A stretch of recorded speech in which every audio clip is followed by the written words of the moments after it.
Oi pessoal, tudo bem? Bem-vindos, bem-vindas mais uma vez. Sexta-feira, pessoal. E olha só, aproveitando, oi nós aqui outra vez, aproveitando marchinha de carnaval e nessa sexta-feira pós-carnaval e pós-entrega de Oscar, não podia deixar de ser, pessoal, o tema que está efervescendo no momento nas redes sociais, em grande parte da mídia, em grandes produções de opinião aí. Quero trazer a vocês sim uma reflexão a mais sobre apropriação cultural. E como você já está acostumado, aqui no nosso Atualidades, a gente nunca fica só na informação, né? A gente busca os desdobramentos, as possibilidades de enfrentamento das temáticas, inclusive numa proposta de redação. E por isso, eu trouxe aqui para nos servir de balizador como um instrumento de argumento de autoridade o professor Leonardo, que vai falar para nós do ponto de vista antropológico dessa história. Tudo bem, professor? Tudo bem, Cleusa. Seja bem-vindo também. Obrigado. Autoridade. Não sei se eu consigo me colocar nessa altura, mas vamos lá, vamos conversar. Não tem problema. A gente sempre aproveita, pessoal, os convidados como argumento de autoridade porque a gente busca pessoas que conheçam justamente os elementos essenciais da nossa discussão. E numa semana pós-Oscar, professor, eu vou cuidar bem de qual a folhinha que eu pego para não dar o prêmio errado pro melhor filme, né? Então tá bom, eu vou pegar a folhinha aqui, que é aquele nosso... Será, Cleusa? Você acha que o pessoal do Oscar, assim, tava fazendo essa brincadeira com a Miss Universo, querendo uma pós-verdade? Ah, pode ser, professor, será? pode ser. Aumentar público, Pode, né? pode ser. Inclusive tem uma atualidade nossa anterior aí que é sobre a pós-verdade, que tá tão na moda, pessoal, essa história, né? Da gente produzir factoide para dar mais público. Um erro pensado. Um erro pensado, né? Proposital. Aqui a gente não quer fazer nada disso, pessoal. Então, ó, tá aí o nosso velho e bom resumão, né? Que a gente faz sempre da temática, com muitos textos aí, com muitas ideias de apoio, tá? E a gente deixa aí disponível para você depois no link também, né? Legal. E tem outras situações. Professor Leonardo, primeira coisa, antes de falar de apropriação cultural, vou só tratar rapidamente aí o que é que fez efervescer de novo esse tema tão assim repercutido e de maneira tão recorrente, né? Aparece de maneira muito recorrente. Nós tivemos em Curitiba uma menina que usou um turbante, que tem leucemia, e que depois do post que ela fez dizendo, olha, vai ter branca de turbante sim, né? Que ela teria mostrado a quem viu dizendo, ó, e que a criticou por usar, dizendo, olha, né? Estou usando para esconder justamente minha perda de cabelos. Mais de 38 mil compartilhamentos, né? Quer dizer, muitas curtidas, muita temática repercutida aí, principalmente nas mídias sociais. E aí, professor, com base nisso, então, tem muita coisa aparecendo também que antes nem aparecia como rotulação de apropriação cultural, mas que agora está aparecendo. No entanto, antes de a gente falar exatamente ou especialmente de apropriação, queria, do ponto de vista antropológico, que você falasse conosco, apadrinhado pelo Roberto da Mata, que é um antropólogo que escreve sobre isso há mais de 40 anos, né, professor? E cujo texto está aí no link para você, começa com Maria não tem cultura, uma expressão de senso comum. Queria que você trouxesse para nós, na voz antropológica, essa definição, essa ideia de cultura antes da apropriação propriamente dita. Perfeito, Cleusa. Pessoal, vocês estão com o caderninho aí? Então eu vou fazer 2 comentários que você pode voltar, pausar o texto e voltar a pausar o vídeo, desculpe, e ir anotando aí e fazendo suas reflexões no papelzinho, quem sabe buscar informações depois. Primeiro, muito legal você considerar que nessa conversa de apropriação cultural, né, Cleusa, olha o impacto das redes sociais no nosso cotidiano, na nossa vida, porque apropriação cultural era um tema muito esparso, raro na mídia brasileira. Né? E aí o post de uma menina de 19 anos viraliza e vira um assunto debatido a nível nacional. Muito interessante pensar nessas relações entre tecnologia e sociedade a partir desse tema. E produção de conteúdo, né, professor? É impressionante como a internet abriu a mídia para qualquer pessoa, né? Cultura, vamos lá, Cleusa. Pessoal, pelo ponto de vista antropológico, não se trata de dizer quem tem ou não tem cultura. O verbo ter não é um verbo apropriado para se referir à cultura em termos antropológicos. Porque, porém, melhor dizendo, muita gente acha que cultura tem a ver com domínio de conhecimento, né? Com conhecer uma certa cultura burguesa, elitista, erudita, de autores, de escritores, de compositores. E confunde até, né, professor, ou acaba usando como sinônimo cultura e inteligência. Né? Aquela pessoa é culta no sentido de aquela pessoa vai ao cinema, aquela pessoa lê bastante, aquela pessoa vai ao teatro. E pessoal, pelo ponto de vista antropológico, isso não tem nada a ver com a referência cultura. Cultura é absolutamente, anota aí, ó, cultura é absolutamente tudo aquilo que o ser humano faz e pensa. Então, pera lá, esse celular para o qual eu estou falando é cultural? Claro que é. Por quê? Porque é produto da cultura tecnológica do ser humano. E se eu falo de uma cultura financeira, dos bancos, da Bolsa de Valores? Também. Então, nós precisamos fugir dessa ideia de que cultura é propriamente uma propriedade, um domínio, pelo ponto de vista antropológico. Tudo aquilo que o ser humano faz, tudo aquilo que o ser humano pensa. Cultura. Ok, definimos, né, professor? Beleza. Agora, daí vamos um passo adiante. Né? Da nossa definição, vamos um passo adiante. Da onde vem essa sistemática referência a uma apropriação cultural? E por que a gente tem essas situações que vão até relacionar, dizer, é uma maneira muito, e até são suas palavras, você vai dizer isso, né? É de uma maneira muito ingênua de ver a miscigenação, ou alguém que vai dizer, pera lá, esse turbante, ou esse objeto, ou essa maneira de se portar tem uma história. E respeita essa história. Vamos lá, prof. Cleusa, e aí assim, eu mesmo vou fazer uma ressalva ao meu próprio argumento. Porque assim, eu acabei de dizer que cultura não é uma propriedade, né? Cultura é um jeito de ser, é um jeito de pensar. E absolutamente todas as classes sociais, todas as sociedades humanas têm cultura, até mesmo aquelas que não têm escrita. Perfeito. Pelo ponto de vista antropológico. Agora, por outro lado, a conversa sobre apropriação cultural faz referência exatamente às apropriações culturais, aos controles de símbolos culturais. Opa, então eu posso usar como sinônimo apropriação, um controle de símbolo cultural. É isso? Pode ser? Acho que a gente pode caminhar por esse lado, sim, mas vamos lá, vamos conversar sobre o assunto. Porque assim, Cleusa, pelo lado antropológico, a ideia de apropriação cultural pode soar ingênua. Mas cuidado, pessoal. Vocês que estão me assistindo aí vão falar, não é ingênua coisa nenhuma. Calma lá. Nós professores temos que tomar muito cuidado, ainda mais quando a gente é da sociologia, da antropologia, da redação, para não politizar muito a nossa conversa. Então calma lá, a gente vai falar dos dois lados, né? Nos assista, nos acompanhe. Por um lado, Cleusa, pode soar ingênua a ideia de apropriação cultural, por quê? Porque, na verdade, o ser humano está sempre trocando elementos culturais. Né? Assim, no fim do dia, como os norte-americanos gostam de dizer, ou seja, no final das contas... No frigir dos ovos, como a gente pode dizer também. No frigir dos ovos, perfeito. Tá todo mundo trocando todo mundo. Né? A gente está trocando símbolos para lá e para cá. Então, por exemplo, o zero foi inventado pelos árabes? Será que foi? Mas qual árabe? Como é que isso aconteceu lá no Oriente Médio? E chega até a Europa e de repente vira um elemento da cultura universal.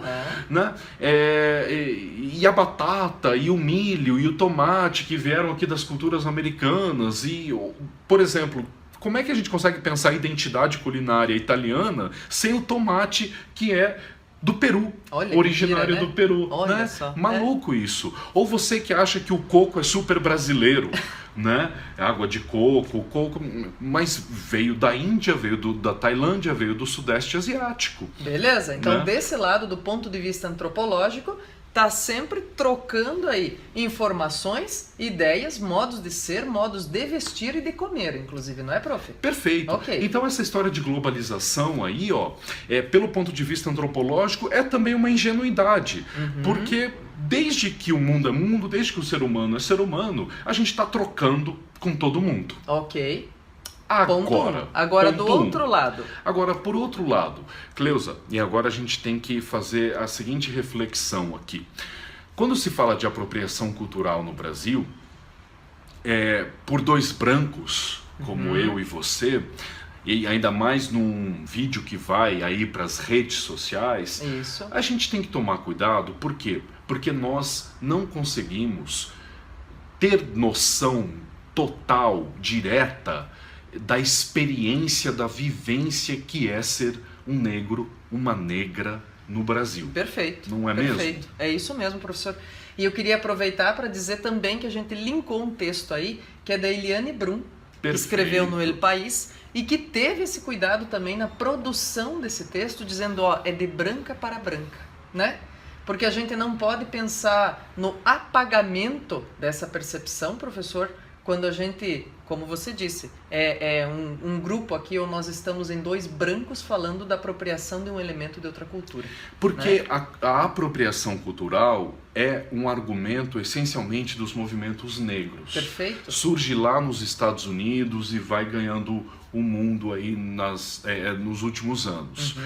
O que eles começaram a levantar é o seguinte, olha só, tem certos símbolos e elementos de culturas africanas, de culturas afro-americanas que vieram aqui, que se formaram nas Américas pelos escravizados que vieram para cá, que ao longo da história, eles vão sendo retirados de nós e se transformando em elementos da identidade nacional ou, mais recentemente, elementos do mercado capitalista. E aí, os movimentos negros começam a fazer a seguinte reflexão perfeitamente inteligente, assim, na mosca, me parece.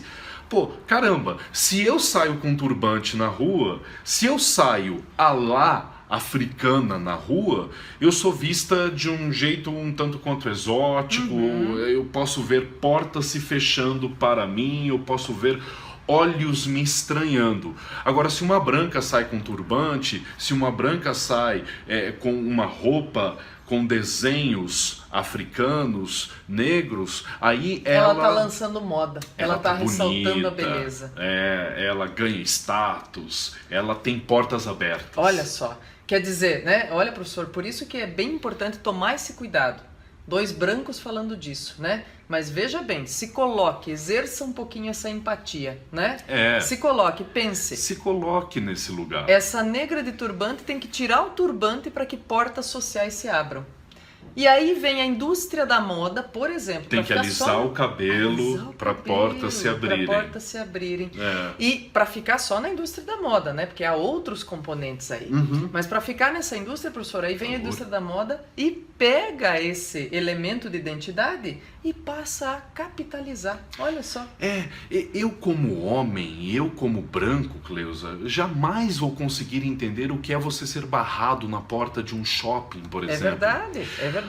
O que significa você estar andando assim pelas ruas, de repente no cruzamento, você vê vidro se fechando, você escuta os cliques das portas dos carros sendo travados, porque tem um negro, uma negra passando. Eu como branco não consigo entender isso. Então, o que os negros no Brasil estão dizendo, o que alguns movimentos negros no Brasil estão dizendo por meio da apropriação cultural, é o seguinte... Dessa conversa sobre apropriação cultural, né? Isso. Olha só, o Brasil foi construído, de certa maneira, em cima do mito da democracia racial. Ou seja, somos um país miscigenado. Ok, até aí eu acompanho, somos mesmo. Sim. Né? Uma miscigenação muito forte na formação da identidade cultural brasileira. Agora, muitas pessoas acreditam que, em razão dessa miscigenação... as oportunidades são iguais. Somos um povo com igualdade econômica, social, de renda, de oportunidades, como você bem frisou. Não somos. Não somos mesmo. Somos um dos países mais desiguais do mundo. E os números mostram, Cleusa, quanto mais rico se é no Brasil, mais branco se é. Perfeito. Quanto mais pobre se é, mais negro se é. Aliás, me parece que as desigualdades econômicas são muito melhor explicadas pelas desigualdades raciais do que o contrário, explicar as desigualdades raciais pelas desigualdades econômicas. Perfeito. Então, imagine a sensação, imagine a impressão, imagine a vivência de uma negra, de um negro, vivenciando toda essa desigualdade e quando vê mais um elemento de sua cultura como o turbante, né, dando valor a uma branca e tirando o valor dela mesma. Né? Essa mulher, este movimento, eles não têm o direito de levantar a mão e falar: opa, pera lá, não é bem assim. Olha a história que está antecedendo esse uso do turbante por uma branca. Né? Eu acho que quando se levanta a mão se pensa nisso, né, professor? Não é necessariamente dizer você não pode vestir essa roupa, não, olha a história que tem até chegar nesse ponto, né, gente? E é por isso que não dá para sair por aí emitindo opinião sem ler direito todos os indícios sociais. Isso não se trata de um policiamento no sentido agora os movimentos negros vão dizer quem pode ou quem não pode usar. A questão não é essa, como você bem salientou. A questão é, olha só, olhe para o seu contexto. Perfeito. Olhe para o seu país. Perceba que esse país ele foi construído por uma expropriação, em outras palavras, em uma exploração do negro e do índio também, na formação da sua identidade nacional. Né? Aliás, essa apropriação cultural foi feita por toda a história do Brasil. Basta a gente lembrar, por exemplo, da capoeira. Perfeito. Né? Que era crime, né, professor, até o final do século XIX? E daí o Getúlio Vargas transformou em conteúdo das nossas escolas. E hoje, na matriz de referência, por exemplo, do próprio INEP, ela é patrimônio imaterial do Brasil. Olha só, vejam o caminho histórico que tem aí, né, pessoal? Então é importante perceber isso e não sair assim, pegando só, vamos dizer, né, o topo do iceberg, né, professor? E sair opinando sobre ele sem ver a construção feita ao redor. Perfeito. Então, Cleusa, resumindo aqui o que eu tenho para trazer para vocês na nossa conversa, é o seguinte: a apropriação cultural faz muito sentido e não é nem um pouco ingênua quando a gente olha para o contexto histórico, cultural e social econômico do Brasil. Quando a gente percebe a brutal desigualdade racial nesse país. E não porque eu acredito, tá, pessoal? Cuidado com isso, na raça como um conceito científico. Perfeito. Eu estou usando raça aqui em termos de marcador social. Quando a gente percebe a brutal desigualdade racial nesse país, a gente percebe que a apropriação cultural é muito mais um argumento de vamos mudar essa realidade. Né? Vamos perceber essa realidade que muitas pessoas não querem perceber e ainda caem no conceito de democracia racial, nessa mentira de uma igualdade racial no Brasil. Perfeito, e olha só, gente, para sistematizar e pensar em alguns exemplos a que você pode fazer referência, sim, eles estão no nosso resumão aqui, mas olha só, desde 2015, gente, nós temos várias situações. Uma delas é da Kelly Jane, do clã Kardashian, professor, conhecido aí no mundo da moda e do entretenimento, por ter usado tranças Rastafari no reality show da família. Depois nós temos outras situações em clipes de música em que cantoras usaram esses elementos ou usaram da técnica chamada blackface, que rendeu também repercussão aqui no Brasil em 2015, quando a companhia Os Fofos Encenam cancelou a estreia da peça Mulher do Trem porque ia se valer dessa técnica blackface, que é sim escurecer a pele com elementos exteriores, com elementos artificiais, mas tem que tomar muito cuidado, né, professor? Olha só, por mais pessoal que se diga que técnica blackface pode ser um elemento caracterizador artístico, tem que tomar cuidado, porque até o século XIX ela era usada justamente para mostrar quem? Um branco se fazendo passar por um negro, mas sempre em condições pejorativas. Então, tem muita coisa nesse sentido, no âmbito das artes, da moda e do dia a dia. Daí, professor, eu quero aproveitar, como eu sempre faço, para lançar aquela questão, aquela pergunta-tema para você desenvolver um texto bem cuidadoso aí, apurado, de 30 linhas, hein, prof? Ó, vamos lá. Apropriação cultural é fruto da globalização? Uf, Difícil, professor? bastante. Eu não sei se eu conseguiria. É para exercitar, pessoal. Apropriação cultural é fruto da globalização?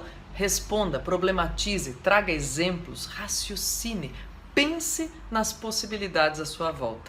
É isso, professor? É isso, Cleusa. Eu acho que o pessoal aí tem ótimas referências, ideias para continuar pensando, explorando, lendo, investigando o assunto, né? Isso. E aproveita também e olha, faz uso daqui a pouco, quando você observar o vídeo, do nosso rascunho Você aqui, mostrou do nosso resumo.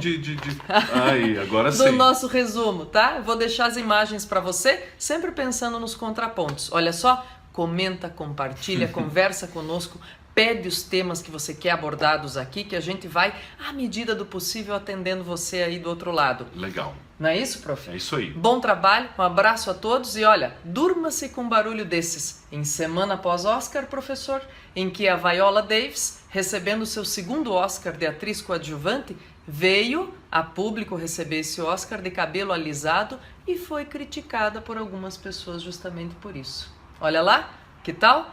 Boas reflexões, gente. O mundo não para, as informações também não, e a gente volta na próxima sexta. Obrigada, professor. Que isso, foi um prazer, Cleusa. Tchau, tchau, pessoal. Tchau, tchau.